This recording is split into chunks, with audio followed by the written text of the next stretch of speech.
ভাদ্র পূর্ণিমা 2024 কবে? ভাদ্র পূর্ণিমা তিথি পড়েছে আগামী 17 সেপ্টেম্বর 2024 মঙ্গলবার সকাল 11:44।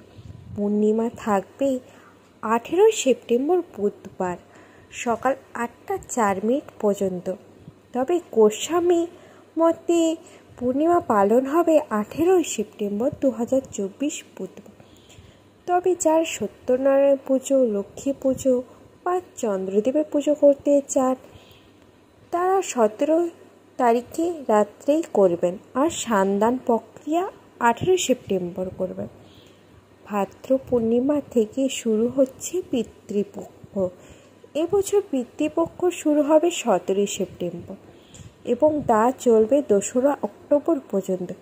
পরের দিন 3রা অক্টোবর থেকে শুরু হবে শারদীয়ার নবরাত্রি। ভাদ্র পূর্ণিমার উপবাস পালন করে মা লক্ষ্মীর আরাধনা করলে আর্থিক সংকট থেকে মুক্ত পাওয়া যায়। 17 অক্টোবর চন্দ্রদেবের উদয় হবে সন্ধ্যা 6:03। যারা চন্দ্রদেবের পূজা করতে চান সন্ধ্যা 3 পর পুজো করুন। ভাদ্র পূর্ণিমায় কী করবেন? ভাদ্র পূর্ণিমায় সত্যনারায়ণ ব্রত কথা পাঠ করা অত্যন্ত শুভ।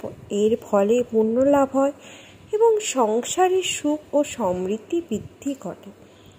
এছাড়া ভাদ্র পূর্ণিমার অশ্বত্থ গাছে পুজো করলে শুভ লাভ পাওয়া যায়, সংসার সুখ শান্তি থাকে। এদিন থেকে পিতৃপক্ষের শুরু বলে পিতৃপুরুষের নামে দান করলে তাদের আশীর্বাদ লাভ করবেন। আপনারা কোনো পূর্বপুরুষের পূর্ণিমায় মৃত্যু হলে তার নামে এদিন তর্পণ করতে পারেন।